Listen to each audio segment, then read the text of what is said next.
And welcome back to the channel where we talk about only good comics. I'm Brant, and this is Saturday First, the Saturday edition of Friday for First, obviously. And this is the show where we talk about those brand new number one issues, new character debuts, new story arcs, and the like. And this is for books that are coming out on June 11th, 2025. So, first of all, I apologize for not being here last week. I made a post in the post tab about it that I was going to try to get it up on Saturday. I had the show all planned and everything, and I just did not have time to do it. I'm in the middle of moving, so things are a little bit chaotic, and that's why this show is on Saturday this week as well. So, apologies for all of that, but here I am. I'm going to try to get through the show. Got a lot of books to cover in this one, a lot of new number ones. They're just stacking them up right now. And I'm going to talk about a few books from last week as well, even though I didn't do the show. I did read a few of the number one issues, and they're all Marvel this time. So we're going to dive into those first and foremost. So let's jump into The World to Come. Marvel Knights, The World to Come. This is by Joe Quesada, Christopher Priest, and Richard Isanov. And so this is basically the future of the Marvel Universe in the Marvel Knights landscape. So Marvel Knights, if you're not familiar, if you're a newer reader and you never read any Marvel Knights content, it was their more mature brand. There was more violence, more cursing, and that kind of thing. It wasn't, super graphic or gory or language ridden, but there was a lot more than there were in the typical comic book line. And the storylines there, it was kind of ambiguous. Sometimes it would flow into main universe continuity, and other times it would seem like it was completely separate. So it just depended on the book and the writer and the story they wanted to tell, whether it actually fit into continuity or not. For example, I think the whole Jessica Jones stuff, Alias, was technically in continuity, and they tied that in when New Avengers and all that stuff. But I don't know if it was considered in continuity until they decided to tie it in. You know what I'm saying? So it was kind of ambiguous. You could read it separately as its own thing, or you could read it kind of considering the larger tapestry of the Marvel Universe, I think is the way it was designed to be. I don't know. I could just be talking out my butt. Who knows? But anyway, that's kind of what this is. And so this is looking into the future. This is the future of the Marvel Universe. We're fast forwarding years and years. And this particular story is all about Black Panther, all about Wakanda and the future of Wakanda. And Storm has she's no longer in the picture. I don't want to spoil it. So Storm is no longer in the picture, but she's definitely in this version of history, definitely an important part of Black Panther's past. But Black Panther needs an heir. He's getting older, so he finds a past love, proposes to her. They have a child. Now, throughout this issue, we see someone challenging Black Panther for leadership of Wakanda, and basically, now I'm trying to because there's some Wakandan stuff in Imperial that I'm trying not to confuse, because I read them like back to back, and some of it's overlapping. But I believe in this book he had kind of given the role of Wakanda to the people, so he wasn't sovereign anymore, even though he was still the leader of Wakanda and everything. He wasn't.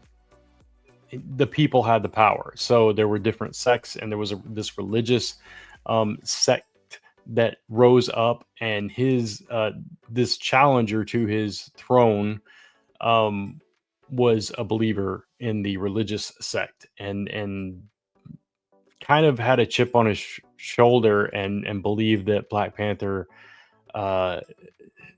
didn't really respect him or honor him and everything. And this battle gets very serious, very emotional and everything.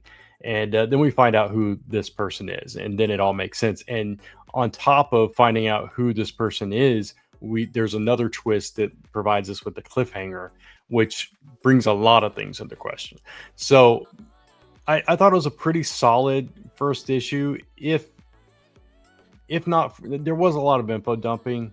There was a story being told to us through someone that was in the rebellion, but there was no need for a rebellion because all of that had been abolished and stuff, but they didn't believe it and so on and so forth. But they were kind of our viewpoint into the story. They would fill in another character about what happened in the past and what brought us to this point and that kind of thing. So, it took a little bit to get into it, but once you understood that, it really all you needed to know was where Wakanda was at present, because all the other stuff kind of lined up, and the breaking down of the sovereignty of the nation.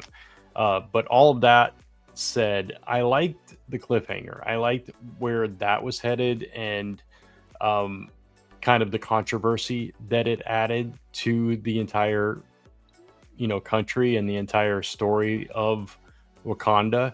And it makes you curious as to, okay, especially based on this other character that's telling us the story, based on their viewpoint of how things went after that, um, how it went wrong, and what exactly did this person do to cause all these terrible things to happen, whatever they may be. So, not my favorite read, but I did enjoy it. And like I said, the cliffhanger left me with enough curiosity that I want to know what happened. So I will give it another issue. Whether it's going to keep my interest, throughout the duration of the series, I don't know yet. But if this is like the springboard into a larger, like future Marvel Knights line, that could be really interesting. And I would be curious to see that kind of story play out in a larger kind of line of books. So we'll see what happens with it. Next up is Ultimate Spider-Man Incursion, issue number 1, and this is the story of Miles Morales kind of getting pulled into the current Ultimate Universe. And this has kind of been building up for a while. We've seen Miles confronted by the Maker. We've seen him realize that he was from a different timeline, but he's kind of settled into the 616 now. He feels like he belongs in this universe now.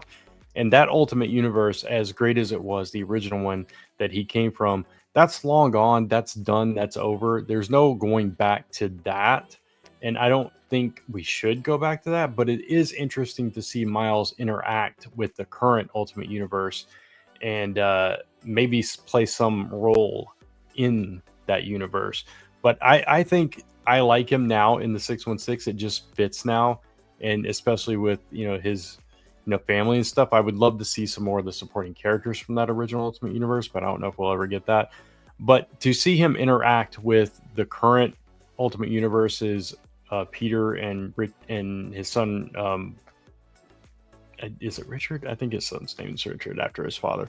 To interact with them was very interesting, and to see how when he came over, there was like this energy signature that they linked to the Maker that caught the interest of every single player in the field, whether it's Hulk, Ilyana Rasputin, Nick Fury, Iron Man or Iron Lad, etc. Everybody was taking notice of this and wanting to get on top of it. So basically, Miles is following his little sister who gets pulled into the Ultimate Universe and is lost, and so he's there to find his little sister.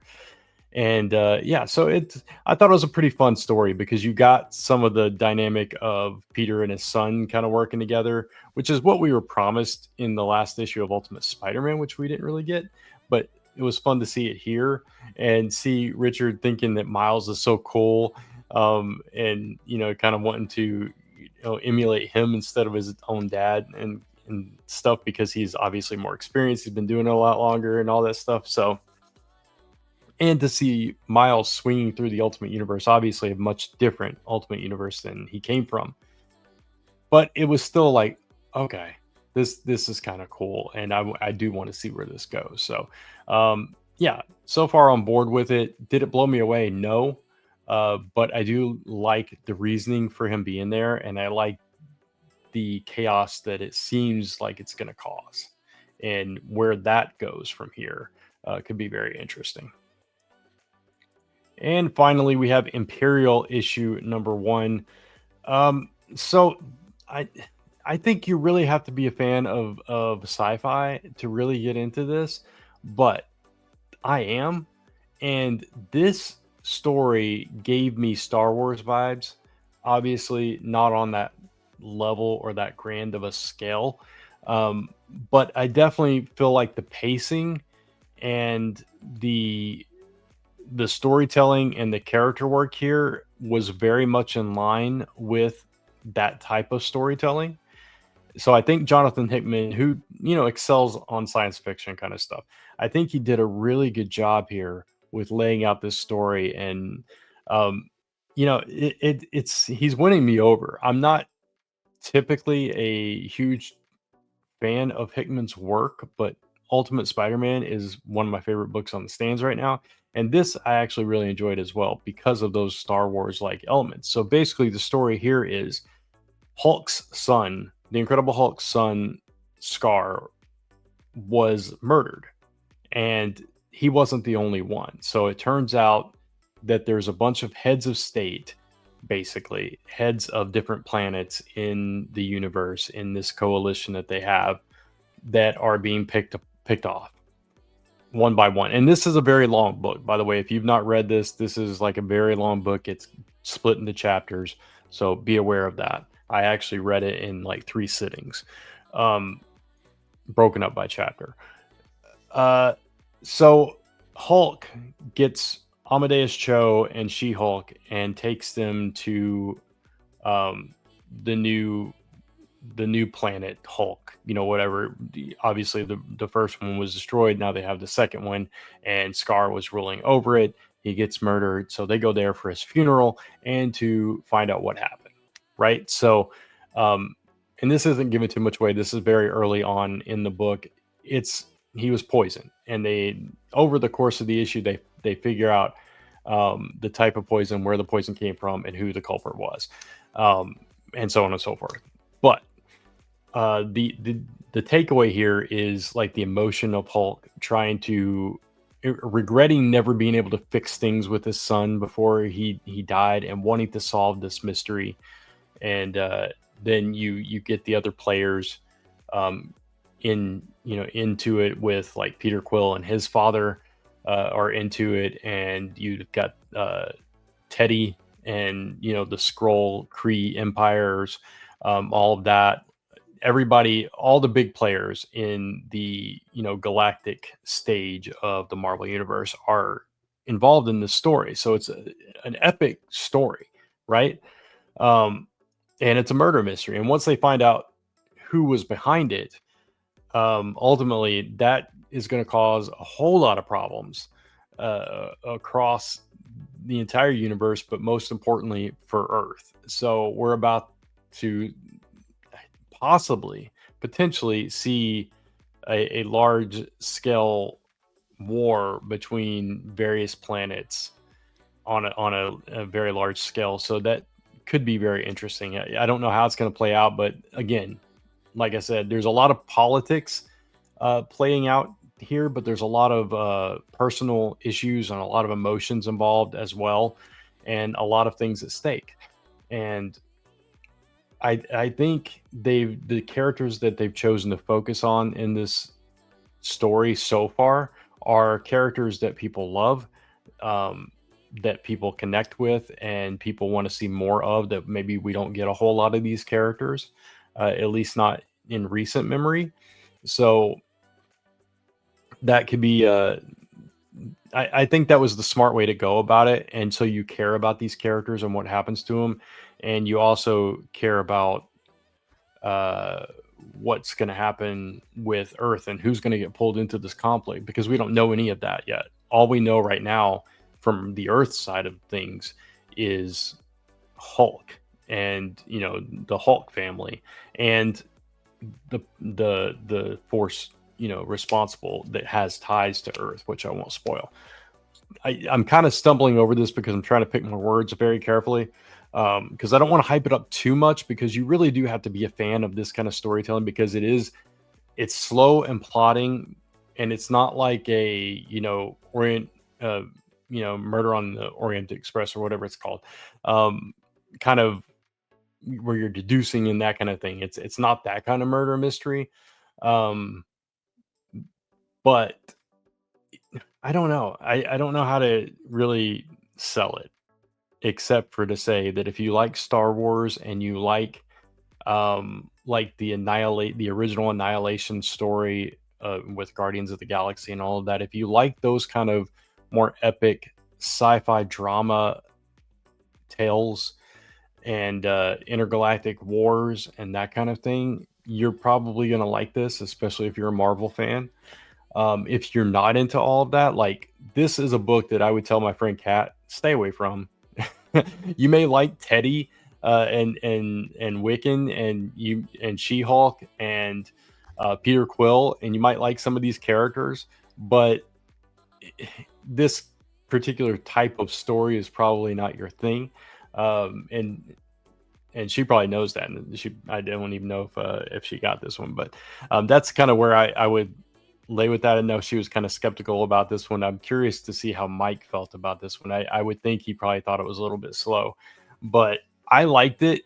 It felt like it was written for fans like me, so I'm into it. At the same time, it was a lot to get through, and I'm hoping going forward that now that we've gotten to the core plot, we know who the assassins are, and so forth, and we're going on the hunt, that things are going to pick up a little bit. And that was kind of my long-winded way of saying I liked it. I'm going to keep reading it, and I'm curious about. I'm interested in the spinoffs and stuff like that. So that's Imperial. And yeah, at 16, 17 minutes in now, I'm actually going to get into the first issues for next week. So let's do that. But we got a couple of honorable mentions first. So our first honorable mention, sticking with Marvel, is Marvel Rivals Ignite. If you are a fan of the video game, if you like that previous book that they did, this is another one for you. I didn't end up reading that one. I thought about picking it up, and I looked through it, and I'm like, nah, I think I'm just gonna pass on this because I've got too much other stuff to read.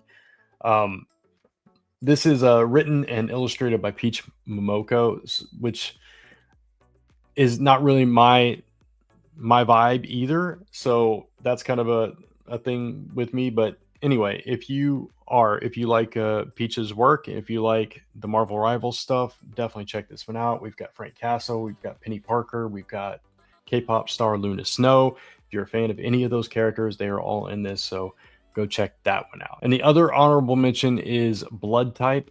This one is from Oni Press, and this is an EC horror style comic. And I know that's kind of making a comeback these days, and a lot of people are doing books similar to this, or they're doing homage covers to this with their horror stories and that kind of thing. So I believe this is the first serial EC horror book. It says it's the first issue of EC's first ever serialized horror spectacle from Hugo Award nominated writer Karina Becco. You may know Karina from Green Lantern Earth 1 or Cruel Universe, and Eisner Award winning artist Andrea Sorrentino, Gideon Falls, Old Man Logan, etc. So if you're a fan of those creators, if you like EC horror books, you like vampires and stuff, go check this one out from Oni Press.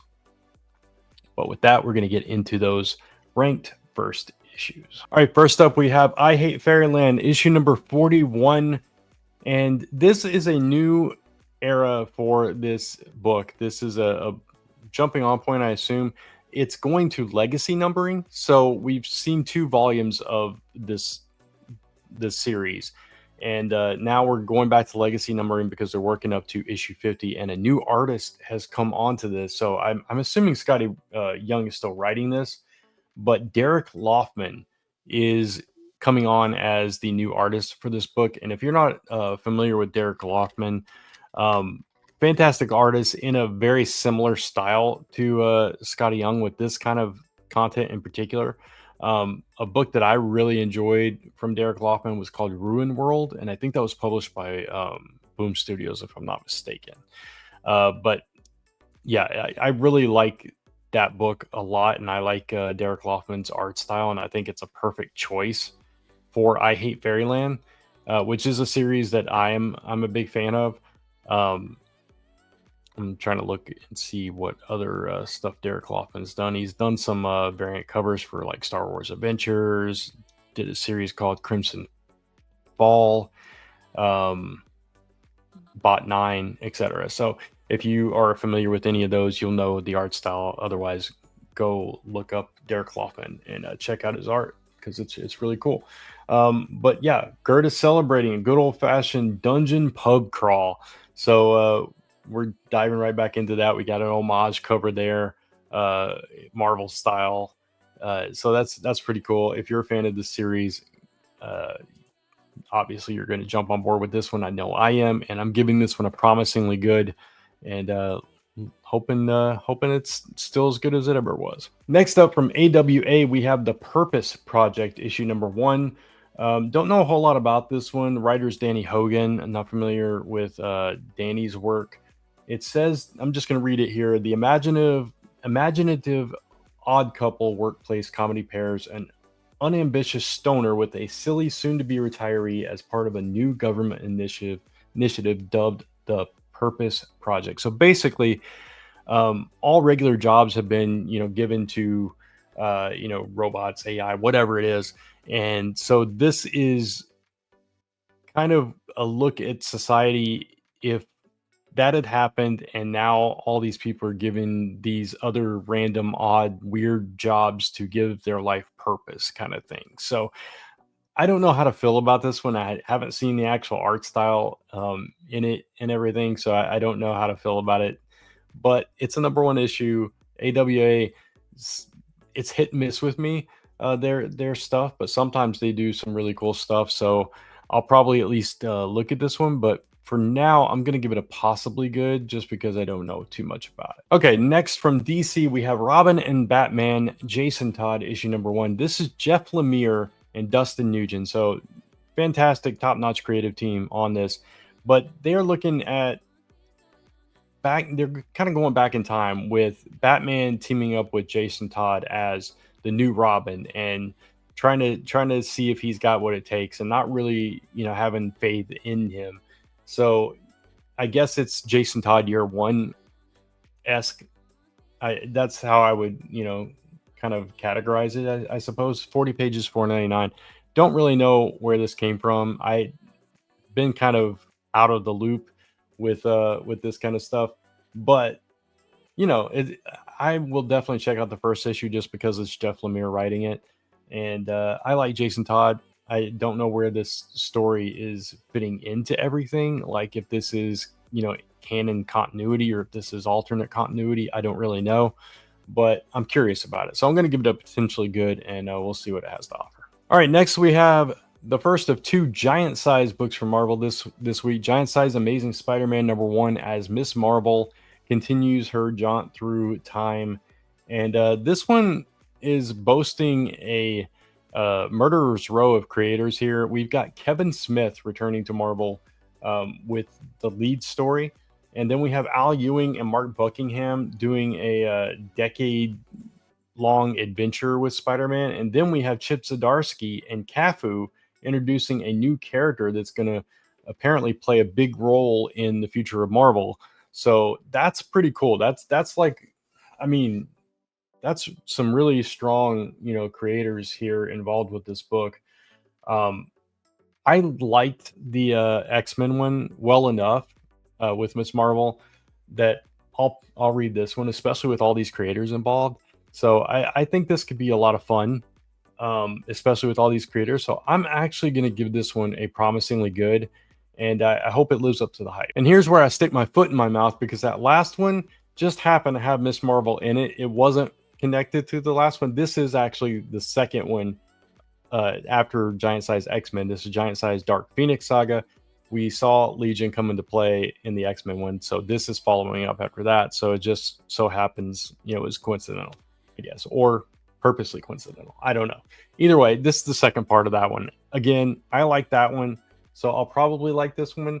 I do like the Dark Phoenix Saga as well, and we've got the homage cover with Miss Marvel holding Jean instead of Cyclops there, so that's interesting. Um, yeah, and there's 5 parts to this. This is the second one, so this is their typical once a year they'll do like this annuals thing where they connect all these. I think the last one was the Infinity. Um, I forget what they were called, but it was all about the Infinity Gems, or Infinity Stones as they call them now. So anyway, it also says there's a Revelations backup story that reveals the hidden secret that binds Scott Summer and Jean Grey together, written by Steve Fox and drawn by Louis Wernick. So lots to love there, especially if you're an X-Men and a Miss Marvel fan. If you didn't like that first one, though, you probably won't like this one. For me, I'll give this one a potentially good. Next up, we have Marvel United, a Pride Special Issue 1. This is June. This is Pride Month, and so all the annual Pride books are releasing. So this is another anthology-style book that, showcases a lot of the characters from Marvel that fit into that category. So we have Al Ewing doing a Captain America of the Railways story. We've got a hate monger story. It looks like we've got, let's see, what all we got. What characters do we have? We're focusing on the Black Cat, the Captain America of the Railways, Destiny, Mystique, Sarah, and Despair are some of the characters that are going to be featured in this one. I don't know if all the characters on that cover are going to be featured or not. Initially, I thought they were, and that had me a little more excited now that I'm reading through the rest of it. And the characters that are going to be involved, I'm actually going to give this a possibly good, just because I don't know that I care about a lot of those characters. Captain America: The Railway sounds interesting. Mystique and Destiny, I always like their story, and Black Cat is one of my favorite characters of all time. So I do like them, but the other characters I don't really care too much about. So yeah, possibly good for me, but it's all going to depend on the stories that they're telling, and so you just never know with an anthology. So this is actually an interesting one. This is the Umbrella Academy Plan B issue 1 from Dark Horse. The reason this is interesting is because this story has already played out in the Netflix series. So the final season of the Netflix series was basically this storyline to where the Umbrella Academy students were basically replaced. Like it was gone back in time and replaced, or time travel changed events to where they were replaced with other versions of themselves, which were the Sparrow Academy. And so they came face to face basically with their doppelgangers. So I won't spoil that story. I haven't actually finished that season yet either, so I couldn't even if I wanted to. But I really, really love the Netflix series. I would watch several more seasons of that show. I just really enjoyed that series. Lisa and I both do. But I've only read some of the comics. I haven't read all of them, so I'm hesitant to give it like a positively good, just because I haven't read all of this in comic book form. But I will give it a promisingly good, just based on what few episodes I have watched of the Sparrow Academy season of the Netflix series, knowing where that's going, if it's similar direction, and knowing how that hit, I think that could be really interesting. So yeah, if you're a huge Umbrella Academy fan, though, it's back. Definitely go check it out. For me, promisingly good. Next up is Trinity, Daughter of Wonder Woman, issue number 1. This is by Tom King and Belen Ortega. Now, I love Ortega's artwork. It's phenomenal.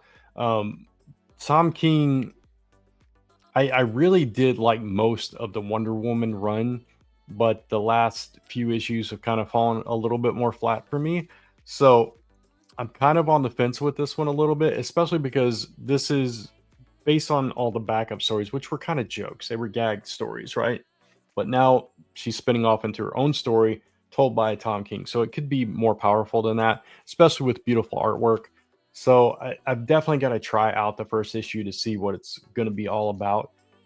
It says prepare for a crisis of infinite corgi. So it seems like it's still going to be fun. The Super Sons are involved as well. So we're still, being lighthearted with it. So we'll see how that plays out, especially with Tom King writing it, which is kind of a contrast. So I'm gonna give this one a potentially good, and yeah, I don't know. We'll see. All right, Absolute Batman number 9 is up next, and this is a brand new arc. They spell it ARK because we had the Arc M stuff going on, which is the way the Absolute Universe calls Arkham. And we also have Bane, so we're gonna see Bane in the Absolute Universe, and that could be very interesting, especially because I like the way they play it. He is an old adversary of Alfred in this universe, which obviously hits all the heartstrings and the right notes because of what happened with Bane and Alfred, right? Um, so very interesting there.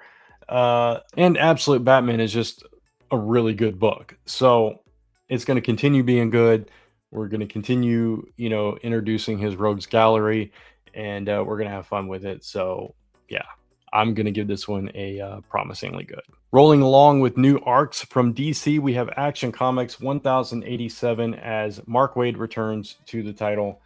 And it says this is a can't miss story with ties to the present, that takes the boy of Steel to unexpected heights as he figures out what being a hero truly means. So yeah, we're going back in time a little bit, but it's tying into the present as well. Mark Waid at the helm, could be good. This is it says the Summer of Superman and all that stuff. So for me though, I'm gonna give it a potentially good, and yeah, because I don't know, I haven't been enjoying Action as much as Superman, the main title. Um, so we'll see if Mark Waid can change my mind with this one. But for now, it's a potentially good. Next, we have a character that I'm not super connected with, which is the Silver Surfer. This is Death of the Silver Surfer, issue number 1. We're jumping forward in time. And this is, I don't know exactly when this takes place, but it says that he has returned after a war-ravaged Earth, and a new enemy is trying to steal away everything the Surfer is or ever will be. A single human life may be all that decides the Surfer's salvation or damnation. So, and we learn what happened to Galactus and etc. Greg Pak is writing this, which is the one thing that gives me some hope in this. And basically these kind of stories are what ifs, or like alternate looks at a possible future and all of that kind of thing. And they are interesting stories if you're into the character, if you're into the creative team, whatever. So I don't know if this is going to be one that I pick up or not. I'm kind of on the fence about it, just because I don't read a whole lot of Silver Surfer, but I don't know. I think I need to see like some preview pages, see a little bit more about this story, and get a feel for where it's headed. But yeah, if it's, I don't know. I'm just really on the fence about this one, so I'm gonna give it a potentially good. And okay, next we have Avengers Academy Assemble issue 1. Right off the bat, I'm already excited about this because Carola Borelli is illustrating in this book. I'm a big fan of Carola Borelli's work. I say this every time I mention her name. She does illustrate one of our books, Bloom Pretty, that my wife writes.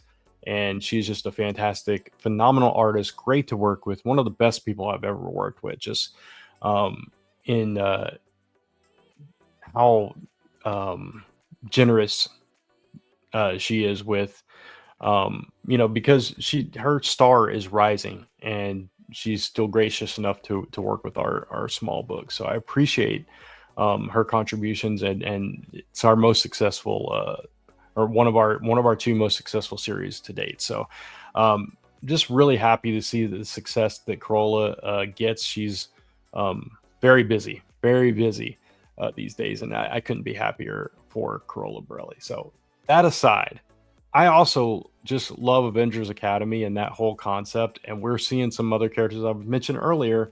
We've got Captain America: The Railways here. We've got Moon Girl and Red Goblin. So we're talking about some of these younger heroes that we have introduced in the past few years that are coming up and now coming together. And I think that's kind of interesting. Captain Marvel is assembling this team, um, with and Kid Juggernaut's in the mix as well, to fend off these supervillain attacks and kind of just become friends and everything. So it's kind of a new generation of young Avengers in a way. So I like that. I like focusing on the younger characters and everything. Um, but yeah, we've got Anthony Oliveira is um, writing this with Corolla Burley on art. Ariana Maher, who's a fantastic letterer, doing the lettering here as well. So this book so far, without seeing more than that, is hitting all the notes for me personally. I know this is going to be one of those books that, either you're a fan of this kind of book or you're not, but I am a fan of this kind of book. So I'm definitely picking this one up, and I'm giving this one a promisingly good because I'm actually low key excited for this one. So, and from Avengers Academy to the New Avengers issue number 1, we've got an interesting cast of characters here. It says Carnage, the Hulk, Namor, Clea, and Wolverine, five of the most dangerous loners and anti-heroes in the Marvel universe. Nothing can make them work together, but Bucky Barnes and the Black Widow are going to give it a shot. So, Bucky and Natasha are forming this weird team of killers and monsters, it says here, to fight, I guess, specific types of villains. That's kind of my takeaway here. And this is Laura Kinney Wolverine, it looks like, based on the cover there. So I like a lot of these characters. Carnage gives me a little pause. I know this is Eddie Brock now, but that's just a weird one to put in there. So yeah, I don't know how this is coming together, and which Hulk this is actually, because if Imperial's going out at the same time, why is I don't know. I'm curious about this though. It's very interesting to me, the timing of this book and the particular characters involved. So let's see. This is written by Sam Humphries, who I do really like, and art by Tone Lima, which I'm not too familiar with. Colors by Rain Burrito though, but I do like Rain Burrito's color. So I'm gonna give this one a potentially good, but I need to know more about it. I need to see more of it to make a better judgment. But for now, I'm gonna give it a potentially good. I'm definitely gonna try this one out though. It's New Avengers, of course I am. Probably been waiting for this one since you saw the thumbnail. Spider-Girl issue number 1, but it's not Mayday Parker. Just want to clarify that this is the Spider-Girl from the Spider-Boy series. This is the sensational Spider-Girl. Bullseye portrayed her, and Spider-Girl is trying her hand at being a hero now. But when she clashes with Vermin, and another Spider Nemesis, comes to light, she's got to figure out, if this is or what this villain wants, and try to be a hero now. So, interesting things here. If I remember, because I didn't read a lot of Spider-Boy. I don't want to speak out of turn. I kind of remember this character a little bit from the villainous side of things, but I don't know exactly. I don't want to speak out of turn, but interesting character, interesting one to showcase and pull out of that. Obviously, just showing the other side of things. You've got Spider-Boy, now we got Spider-Girl. I'll probably give it a shot just to see what it's all about. This is written by Torin Grinbeck with art by Andre Rizzo. So yeah, I'm not sure about this one, but I'm gonna give it a potentially good as well, and we'll see what this one has to offer. But the next book, I am excited about. So I thought about making this one the thumbnail, but I figured people would be more curious about Spider-Girl, and that's why that one was the thumbnail. But we have Rainbow Roll from She-Hulk, obviously, returning to Runaways for a brand new volume of this series with art by Alina Casagrande from that Black Widow series. Oh my goodness, this art is going to be amazing. Rainbow just gets these characters as well. But if you didn't like Rainbow's previous run on Runaways, you're probably not going to like this one either. I actually really liked Rainbow's run on Runaways, so I'm really excited to see rainbow back on this book. And with that art, I mean, that just makes this, I'm just going to go ahead and say it right now. This, for me, this is positively good. It's the only one of the entire episode, I think. I might have, no, this is the only one. This is the only one I gave a positively good for. So there is no question in my mind that this one is going to be a good series, but that is based on my fandom of the previous run. So in this one, it says Marvel's best and scrappiest found family has seen better days. Nico has lost her girlfriend, her best friend, and her magic, with Carolina, however you want to pronounce it, Chase and Alex all out of the picture. Gert's doing her best to shake the remaining Runaways out of running on autopilot. But when Doctor Doom tries to reclaim one of their own, Doombot, it's time to start running. So Doom, this is tying into One World Under Doom, which makes sense because Doombot is one of the Runaways. I love that that's the way we're bringing them back into this. I don't know how long this series is going to last, but I'm here for the ride. I don't even care that it's a tie-in. I'm just excited for this. And again, it's getting a positively good. And this is my most anticipated book of next week. Hands down, no competition. And that will do it for those first issues.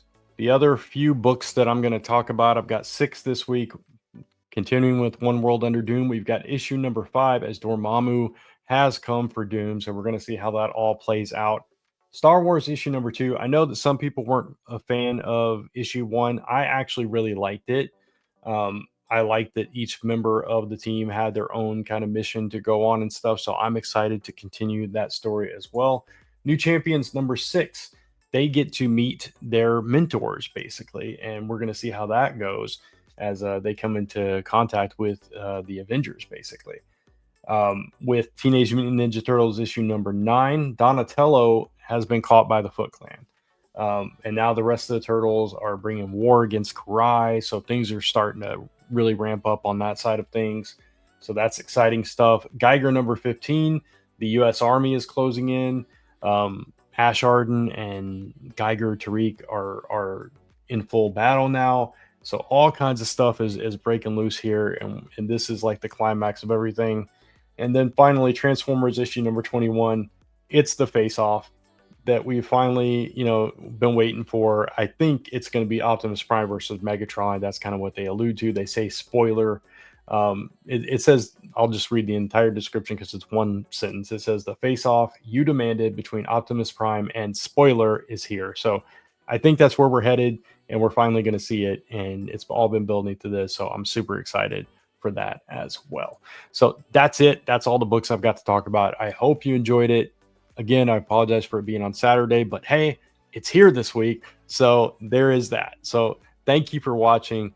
If you did like it, please consider giving it a thumbs up and hitting that subscribe and notification bell so you don't miss any of the other episodes or content on this channel. Of course, you can follow me across social media at Only Good Comics, or type in onlygoodcomics.com to take you right back to this YouTube channel where we talk about only good comics. Until next time, thanks for watching. Take care. Keep reading those comics, and I'll see you soon.